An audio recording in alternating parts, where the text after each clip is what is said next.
Okay, so I am back. I'm going to try again.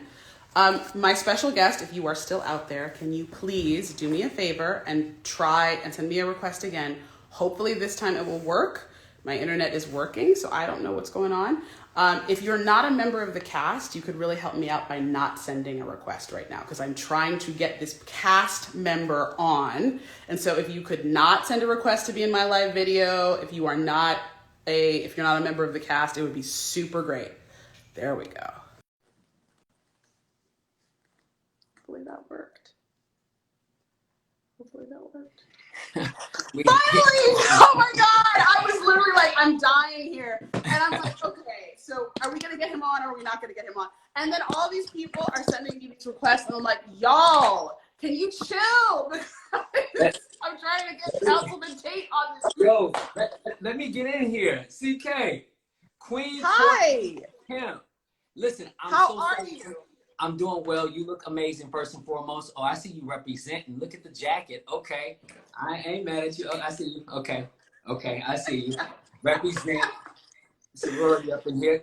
Listen, I'm happy to be here. I'm sorry that you had to start this live all over again because I was thinking it's all good. I was like, damn. I was like, am I messing things up? Hold up. You were not. What's happening is when I'm live, I'm getting like a lot of requests. But what happened this particular time is like it would come up and it was blank. So I don't know. But you're on. You're great, and I'm really excited. And now I'm going to ask you some questions. And I want to ask you as a fan too, because there's a lot of speculation out there. So first of all, first thing is to just give you your flowers about how amazing you are. I had lunch with Daniel Sunjata today, and he and I were just like sort of just fanboying out about how amazing your performance is. But thank you. I love Daniel. Sunjata is a good friend of mine. He and I worked together on Rescue Me years ago, and he's one of my Chicago brothers. I'm so happy that he was able to join our cast of Ghost this season 2, phenomenal actor and even better person. And I'm mad that I didn't get the invite. Damn it. I thought you were in New York. That's why I was like, it's at 8:15 because I thought you were in New York. But you know what?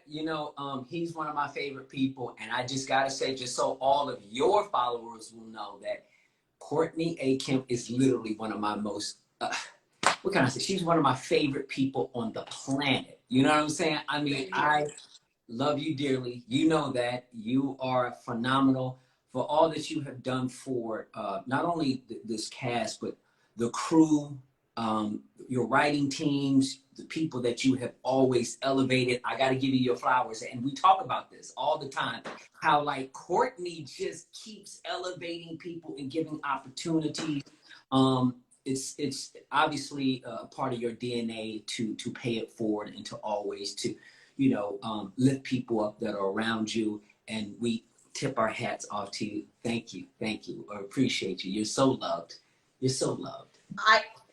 I appreciate you. First of all, thank you for saying that. That is part of my work in this lifetime, which is to try to elevate people of color and try to get us in front of and behind the camera. That's definitely part of the work. Part of the work is to help women. Part of the work is to help LGBT folks, anybody who is not in the mainstream of I want to lift.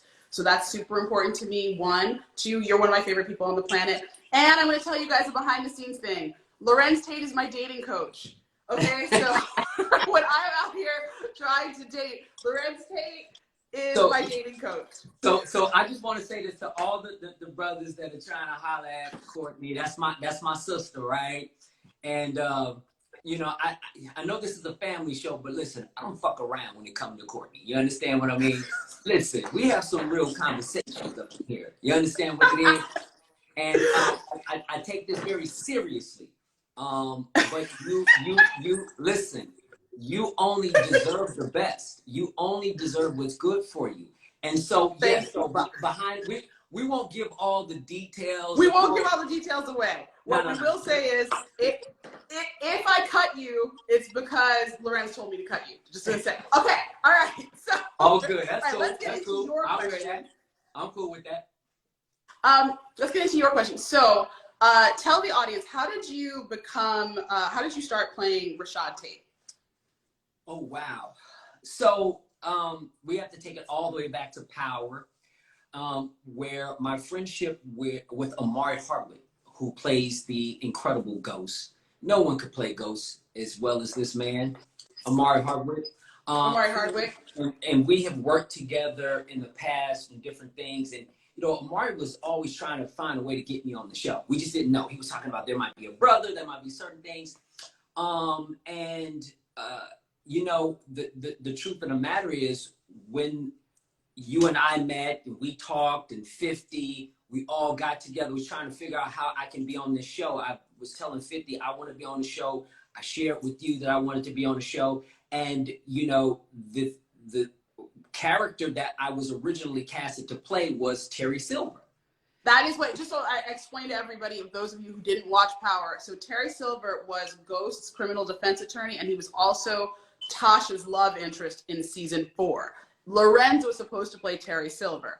Okay, go. Sorry. So I was like, and it didn't happen. I was working, I was producing a movie, I was doing a bunch of other stuff, and production was going to stop and wait for Larenz Tate. Saying this is the Power. This is Courtney Kemp and 50 Cent and Omari Hardwick and everybody in Power. They was not about to wait for me, which I understood.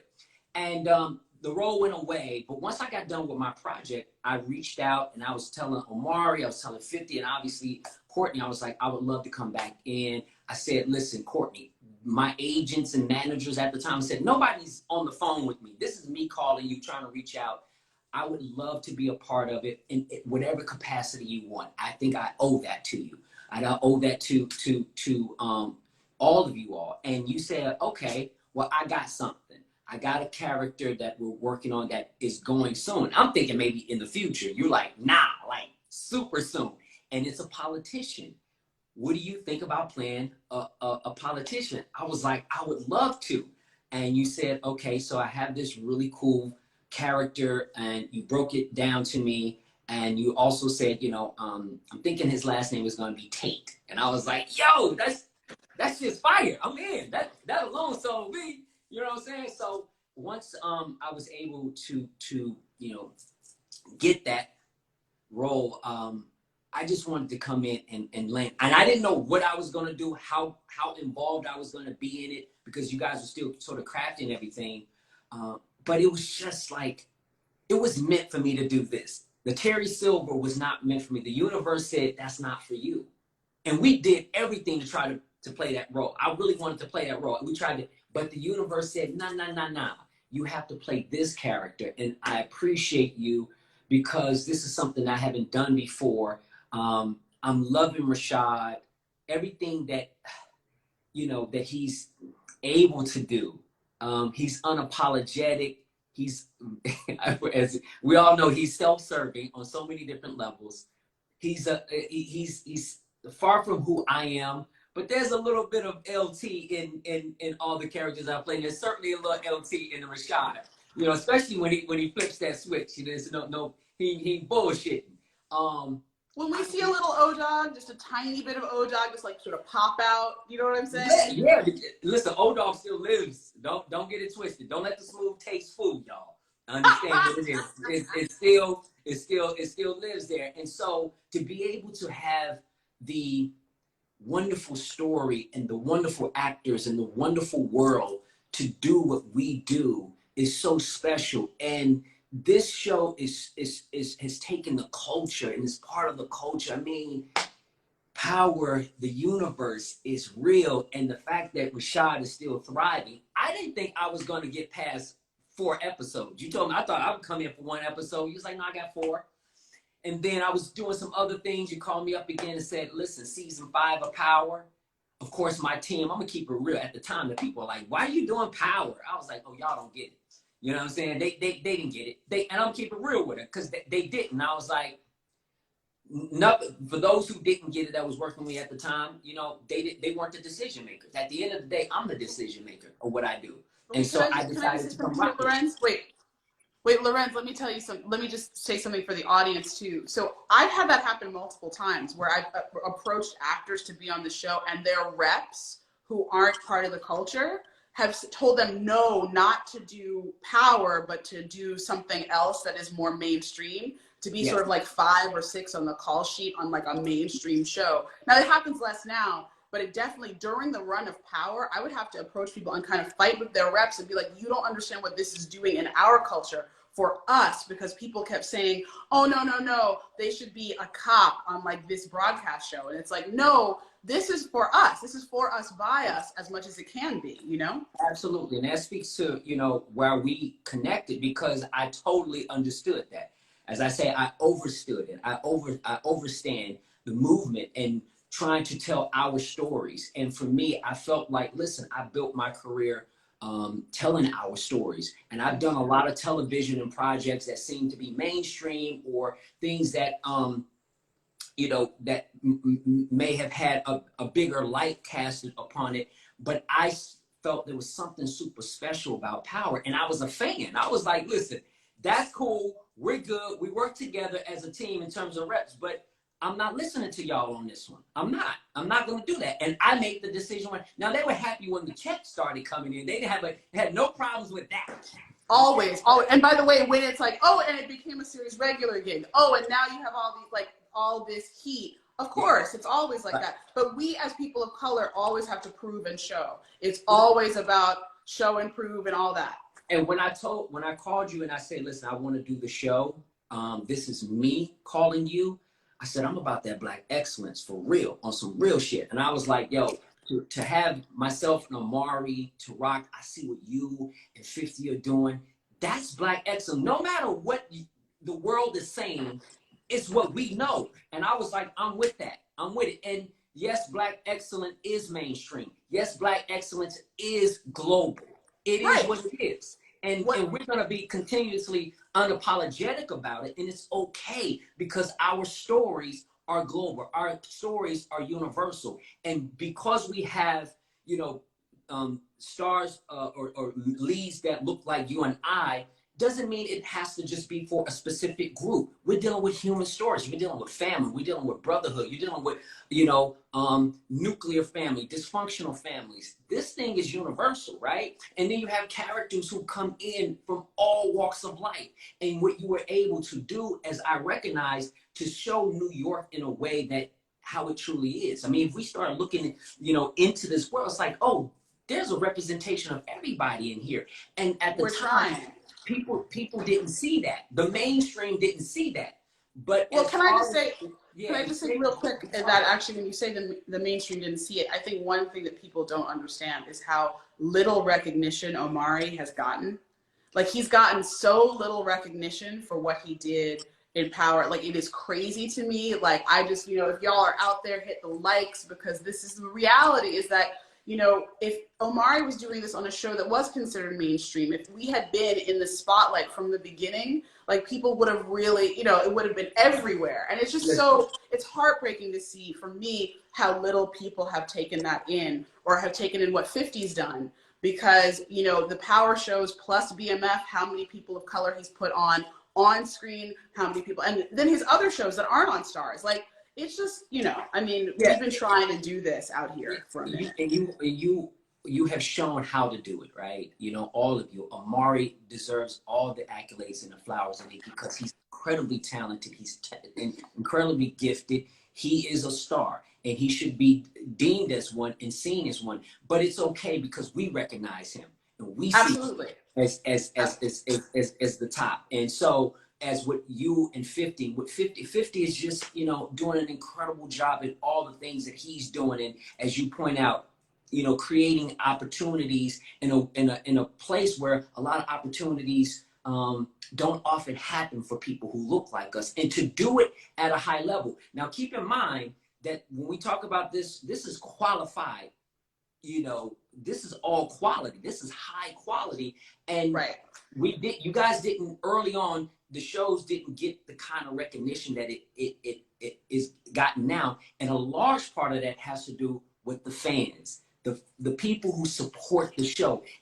That is what this was about. That's who really helps push this all through, are the fans, the diehard fans and we thank you, because without the support of the audiences, felt like they were being represented, entertained, connected. You doing all of the things that you're doing, like your lives and communicating. People, showrunners and creators don't really do what you're doing. They don't sit up and really try to connect with the audiences. It's because we care. It's because we care. That is absolutely right. That's why I do this, because it's because I care. All right, I'm going to ask you one last question. Well, actually two, real quick. Okay, so the first one, because it's a behind the scenes thing. Who is your favorite person to work with on Ghost? Now we know about O, because that's your homie, right? But like, who's your favorite person to do scenes with on Ghost? No question, Lamar Tate. Lamar Tate, my brother. I walked right into that one, right? I walked right into that one. I love. And you can't answer any other way, right? I can't answer it any other way. And I want to say thank you for writing Lamar onto the show and bringing him in. I mean, what better person to play Kamal than my own brother, who was fantastic. And you didn't even blink when we were trying to figure out who was going to play my brother. And, you know, when I said, oh, but Lamar, you were like, done. It makes all the sense in the world. Totally get it. So, and Lamar loves you. He says, thank you so much. And our families, you have no idea what you've done. Our families from Chicago to LA, around the country, have been waiting for Lamar and I to do something. We didn't know it was going to be this. And you made that happen. It is a special thing to the Tate family, and to my other side of the family is the West family. It is such a huge thing what you have done, and an impact for all of our family and our friends who've been asking, when are y'all going to do something? Courtney Kemp made that happen. And I appreciate that, but I have to say, I appreciate that, but I have to say also that Lamar is a great actor on his own. Like, it's not just about putting him in the show. It's also, because the thing is, when we brought that in for 614, you know, because that's an important thing. If you guys go back and watch Power 614, you needed somebody with that weight. You know what I mean? You needed that weight to be able to be there. You needed so, all right, wait. And then one last question, because I do have to get back to all of these questions. You know, I have so many, but one last question for you, which is, what has been your favorite scene to play this season? My favorite scene to play? Oh, wow. I got a few of them. Oh my gosh. I like the scene between myself. I'm going to go one of them with Michael Rainey Jr. There's a couple of them. One when he shows up for the first time, and we're celebrating Kamal becoming a detective, and he just sort of shows up and says that he's my nephew. That was one of my favorite scenes to play. And also just this one, the past one in the bathroom stall. You know what I'm saying? In the bathroom stall, because Tate is so adamant about 0 games to be played. You know what I mean? And Tariq just keeps going on this roller coaster with him, and it was really nice to be able to do that, and then to go into the to the courtroom and basically sell my brother out. You know what I mean? What can I say? Hey, listen, Rashad does what's good for Rashad. Rashad does what's good for Rashad. Everybody else will be cool with it. They'll get it. It'll be fine. It'll be okay. Yeah. All right, well, I'm going to get back to answering some questions for the folks, because I know that they have a lot of things to say. But I definitely appreciate you hanging in there with my technical difficulties. I love you. And we will be together quite soon, my friend. Yes, we will. I love you dearly. Y'all. I love you too. All right. Hi to the wife and kids. Thank you. I will. I'll let them know. God bless. Okay, bye. See ya. Okay. That was fun. Sorry about our technical difficulties here. Okay, so one beautiful. Oh yeah, somebody just said Omari deserved an award for his performance. He definitely deserved not just, he got Image Awards, which was amazing, but I wanted an Emmy for him. Honestly, like from like the real, like I really wanted people to be able to see that performance and get it the shine and the light it deserved. Things have changed, you know. Back when we started, even it wasn't the kind of world that it is now. So yeah, just absolutely shout out to that. One beautiful one says, will we get to see the blackface photo? No, we decided as a writer's room that would not be shown. We decided that actually putting the blackface photo in the series was unnecessary, that we actually didn't need to reify Black trauma by actually putting it in the show. So we did not do that. So there we go. Kiki_Jones00, will Zeke find out the truth about Monet killing Carrie? Well, what do you guys think? Do you think he suspects her already? I feel like we saw that, a little bit of that in episode 9, that he suspects her already, and that him suspecting that might be dangerous. I wanted to know what you guys thought, actually, of the fact that she lied to him when he asked her directly. Do you think it was a good idea to lie to him, or was it a bad idea to lie to him? Okay, let's see. Mr_Gomes, Effie is the woman Tariq needs. Would you agree? I think that she is perfectly matched for Tariq, but she's also perfectly matched for Tariq, which means they are very similar, and they're going to do what they think is best for them at any given moment, which might not always work for a relationship. I hope that made sense. Okay, wait, I want to get back to that one. Okay, oh, this is a great question, really great question. Black_Winter asks, how did Tariq get that picture of Sweeney? We wrote the scene, you guys. Okay, so there was this whole scene where Tariq goes to Brayden's townhouse, and remember the maid, the black maid, Esme, who he talked to. Oh no, we cut that scene too. Oh Lord. So there was a whole character that we had in episode 201, the hunting episode, that we actually were supposed to bring back, and we ended up having to cut the scene. You know, I've told you guys this before, I overwrite a little bit. My scripts are super long, and so scenes often fall out. So we had a scene where he actually got to get into the house. And it doesn't, I guess, we really pulled back on that because we had to figure out which scenes to cut out of this episode. It was very long. This episode was written by Sarah Rose Feinberg, who's amazing, and was directed by Bart Wenrick, who's been working with me since day one. He is a day one. As we like to say in the Power family, he is a red sweatshirt. The people who have been with us from day one, November, I think 18th, 2013, have day one sweatshirts. And sometimes you'll see people wearing them.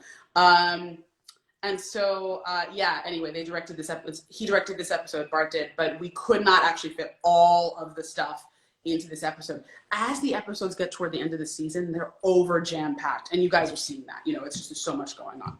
Okay. I am Jada Grace asks, would we ever see a forced ghost crossover, especially since Mecca mentioned Tommy? I would love for that to happen, but I'm not part of the machinery that will make that happen in the future, but I hope that does happen. Okay. The real Britney, is Effie connected to GTG? No. Okay. Let's see. Are there any questions up here that I need to get to? I don't want to make sure that I'm not ignoring you guys who are turning in live. Let's see. Courtroom scene. Yes. Oh, so nice. Isn't Larenz amazing? Like, he really is one of my closest friends. Oh, someone else is asking if Tariq will get a car. I think I addressed this already, but if you are from Manhattan, you know, it is what it is. Like, you grow up in Manhattan, you may or may not drive. I think we talked about that a little bit. Let me just see if there's any. Yes, Zeke suspects her. That's correct. Oh, I love this. Megan the stylist said it was a bad idea for Monet to lie to Zeke because Mecca saw her lie with a straight face. I think you're right, and I also think that there's something really interesting there, which is that he learned that she would lie, and he also backed her up. How did you guys feel about the fact that he backed her up? He could have chosen not to, but Dante decided to do that. Speaking of Dante and his relationship with Monet, another great question from Money Habit 92. Does Mecca care about that ring, or does he want the bag because of the info in the bag? It is both, but that ring is very important. That is an engagement ring, and do you know who that engagement ring is for? I think you guys do know who that's for. Footy Fan 101 asks, who came up with the phrase, the goat of global snitching? I don't remember. It was either me or Sarah Rose Feinberg, and I can't. Okay, my best friend is on here. Dramatic. Hi, Kish. Bad idea because he might go George from a Bites and Met on her ass. Okay, I love that was a literary reference and on her ass. This is why I love this woman. That is my best friend. Okay. Tony 0219. Will Brayden tell on Kane to protect himself and his family as well as Tariq? It may lead back to him. I think it's really interesting. I mean, if you're Brayden, you have a really tough tough decision to make, right? Your brother's in danger now because of what Kane did. If you think about it, it was Kane's fault protecting them in the first place, right? But he did, and so, you know, here we are. We allowed Trace to walk around and live, and now Trace is about to open his mouth. Do you rat on your brother? Like, do you let your brother hang out there and testify? Do you rat on Kane to Jenny? Like, what are you gonna do? Okay, so I think I answered this already for those of you who missed the first live. Did Ghost walk past Lorenzo in episode 404 of the original Power? No, he did not. They were in two different institutions. Okay, more of a guest. Tish to she. Mecca is Effie's plug. No, he is not. Okay. Is Lorenzo mad? Kane Tejada asks, is Lorenzo mad at Diana because she lost her virginity to Tariq? He's not thrilled. He's not thrilled. He's not thrilled at all. Not a good idea. Josie Kings asked, who is Tariq's, oh, hey, Frank. Who is Tariq's main love interest? I think Tariq has to love himself most, but if I had to say who does he love most in the world, the person he loves most in the world is Tasha. That never changes. It's obviously not a romantic or a sexual love, but that's the person he's always focused on. And so some of that feelings about Tasha, the guilt about Tasha, actually spills into his kind of relationship with Lauren and trying to protect women around him. Thank you for the compliment that I am beautiful. I appreciate that. Let's see. Okay. Let's see if there's anybody who I need to. Oh, okay, I'll get to that question. All right. Courtney, am I not part of Force? I did executive produce, and I will continue to executive produce, and I am part of the show and the casting process. But as you guys know, I have left Lionsgate Stars, and now I'm on Netflix, and I'm coming with new shows and movies and just doing like a whole other thing. But I'm still connected to you guys, to the Power fans, and I always will be. Okay, let's see. Okay, Anthony, 1975. If Mecca dies, the feds are coming. Why don't Mecca tell the feds that he's been compromised because of Tariq? Mecca is not supposed to be in the country. Mecca is supposed to be out of the country. And that little detail, you have to like kind of listen for that because Davis says that. But that is absolutely true. So he's not supposed to be here, so he's not supposed to be calling for help and saying, hey, I came to New York and I was compromised. Harlem Rhapsody, does light-skinned Keisha feel bad for what she did to Lauren? I'm not sure. Oh, maybe she does. I don't know. I don't know how deep Rushandria's guilt for that might be. K Mendez 05, can Effie be trusted? I think Effie can be trusted to do what's best for Effie. I have a question for you guys. I don't know if you agree with this or not, but one thing that I think is interesting is that I feel as though the requirement for Effie, sometimes for the fans, is that she be perfect or that she like be completely loyal to Tariq. But being loyal to Tariq in this case means not being loyal to herself. Like there is a snitch out there. And if Kane got arrested, Effie's part of Kane's drug organization at this point. So is his mom, like so is Brayden, like they're all in it together. So the question really is like, is Effie being disloyal to Tariq? Sort of, she's going behind his back to Kane, but what is the right thing? Is Tariq making the right decision letting Lauren live? I mean, I think that's part of it as well. I think what you'll see over time is that in the ways that they can be loyal, both Brayden and Effie will ride for him until the wheels fall off. Oh my goodness. Hi, Cliff. I see that Cliff is in the building. That's Method Man. I'm sorry. I use his given name. It's harder to say Method Man when you're on set. Like, hey, Method Man, could you? It's like, nah, it's just, we're all grown ups. All of us are over 40. Hi, Cliff. How you doing? Okay. Underscore little bitty. Why was Monet so calm when she found out Mecca and Dante are the same person? This is a great question. And I'm going to say something that is a lot of women may relate to, or people who have been tricked in a romantic relationship. Her reaction very internally is, I should have seen that shit coming. Sometimes you're not even mad at the other person because you're like, man, I fucking played myself though, for real. Okay. All right. C-Trip3 underscore, will Kane try to kill one of his family members? He may have to. A couple of his family members are tripping. They're tripping, to be honest with you. So there we go. Okay. How How many deaths are there in the finale? I mean, why am I going to tell you that? Oh, hey, I will tell you guys one thing, though. I am planning to do, not after the finale next week, but I'm planning to do the week after the finale. I'm going to do a, like, From the Beyond the Grave live, and I'm going to have some guests on who were killed this season. So definitely tune in for that, and I'll tell you guys about that. That'll be after next week. Okay, let's see. A lot of you guys are asking about, did Effie let Lauren live? I, of course, am not going to answer that question. And I do see that sometimes you guys are like really angry that I don't answer specific questions. Again, the reason I don't answer them is because I don't want to spoil what the answer is. I could sit up here and tell you guys everything that's going to happen all season, but I don't want to do that. And also, I will also say this, no matter what I say, there are going to be some of you who are going to be like, that's really predictable, or I thought that, or whatever. And I'm just like, okay. So you'll get it when you get it, and then you'll talk to me about it later. I'm always here for you to yell at me afterward. I know. Okay, let's see.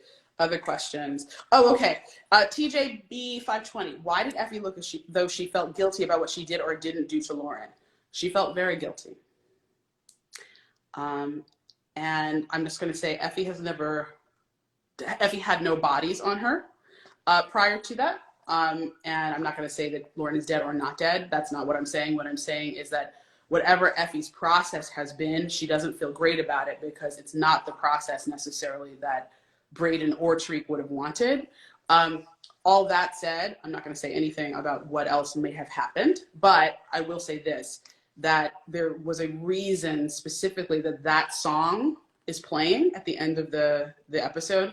For those of you who need to, go back and listen to the song. It's very important. The other thing is, and I think this part of episode 9, and it's like a mini story in there, you know, I'm sure you've heard showrunners say like A story, B story, C story, D story. The Effie story in episode 9 is really about her, and it starts in episode 8, at the end of 8, but about her realizing she's in love with Tariq, like really in love with Tariq, and what that means for her, and what that means for her compromising some of her own decisions. Okay, let's see. I'm going to try to finish up because it's almost 6 and we had that little delay in there. Okay, let's see. You guys are hanging 8,000 strong though, so I really appreciate it. Okay.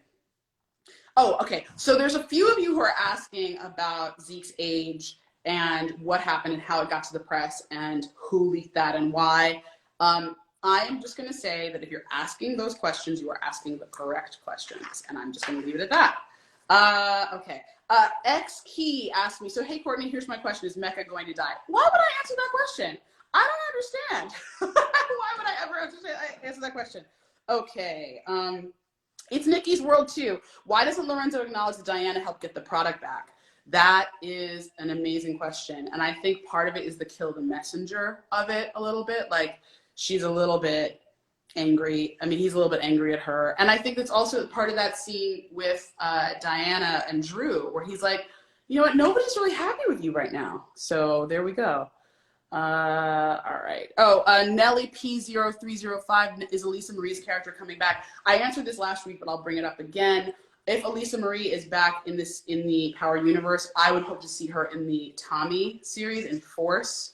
I don't know how much story there is to tell about Elisa Marie and Tariq when the person who killed, oh, thank you, Corey Hardrich. Nice to see you in the building. When the person who actually killed her dad is Tommy. Like, not much to say about Tariq. I mean, yeah, there's a betrayal there, but it's not as deep. Okay, let's see. Oh, okay. So this is just a quick little mistake thingy. Tina_Bowlegs. Why were Lauren and Councilman Tate in Tariq's dream if they're not dead? Councilman Tate was not in his dream. When he went up to the board, he's in there, but he thinks it's him, but it's actually Jabari Reynolds, if you remember. And that whole, oh, I want to talk about that real quick.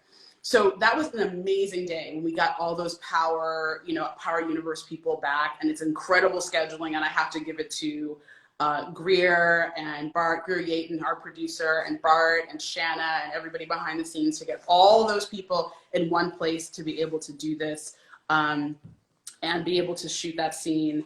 And it was amazing. It was amazing to have all those people in the room. I can't tell you guys how magical the experience of Power Book One was, with all those things coming together, and then to be able to give back to you guys again in the form of this. Some people have been asking me various questions about why Tariq does certain things just like Ghost. Again, you guys know the basic story here is, can we make changes? Do the sins of the father, are they visited upon the son? So Tariq is gonna behave like his dad sometimes. He's gonna act like his dad sometimes. Okay, couple more questions and then I'm gonna end because we're almost at 6 o'clock. All right, Kimi Cakes. Is Tariq's dream supposed to signify his guilt? If so, why does he feel guilty about Ray Ray? I think the dream is not just about his guilt in the sense of like per person, but I understand why you're saying that. And it's like the way that we write these dream sequences is very much about how does Tariq feel, and it's expressed by everyone. So everyone in the dream is Tariq. So these are all the different pieces of Tariq's guilt and shame and all those things. And so that's why when Ray Ray pops up, Kanan says to him, "You got what you deserved." So Kanan is also speaking a little bit as Tariq in that moment. But these are all the people who Tariq feels responsible for their death. And that's everybody. He feels responsible. And so that's part of it, okay? The Lauren piece of it, again, a lot of you are asking, well, she's not dead, or she must have been dead, or whatever. Again, this is Tariq's fear. Tariq's fear is why she's in his dream, okay? So again, and remember, I want to be really clear, because BB Live Radio is asking this. Lauren comes to the door. She doesn't actually walk in the room. For those of you who noticed that, he blocks her body and he says, "Don't come in here, don't come in here." And she's like, "Of course I'm coming in here." But that is definitely on purpose, all of that. Okay, all right, let's see. It's T. Allen. Please do a behind the scenes outtakes, episode reunion, bloopers, anything. Love the show. I wish I could. I wish we could have done that. Last year, we couldn't do any behind the scenes because of COVID. We couldn't have an extra crew on set, so we lost all that great footage and time. Let's see, are there any last questions that I want to answer? I know you guys ask me a lot of the same questions over and over again, and sometimes I don't speak on things because I can't speak on them. Just trust me, I can't speak on them. Okay, and then I guess, let's see. Oh, why did y'all make Mecca a snitch? This is a really good question. This is Obi-Wan Kenovic, by the way, hilarious name. Mecca is a snitch. It's based on Whitey Bulger. If you guys want to look up who Whitey Bulger is, or those of you who know who Whitey Bulger is, but Whitey Bulger was a criminal, and the very short version of it is that he was allowed, while he was informing on everyone else, he was allowed, the FBI let him continue his business. They just let him go on and be a criminal and all the things. Eventually, he did go fugitive and he had to be caught, but that is that's who it's based on. It's based on a real story. We don't make up everything. You know, we like to have some things based in fact. And then the last thing I'll say is, I guess I'll talk about the season finale, right? Because, like, isn't that what we want to talk about? We want to talk about the season finale. Okay, so, you guys are, a lot of you asked me a lot of questions about who's going to be in the finale, what's going to happen in the finale, and all those things. I will tell you one thing, which is you will see a face from the past. You will see a face from Power Book One. I will tell you guys that there is at least one very happy thing that happens. And I will say that Kane has to make a very, very difficult decision in episode 10.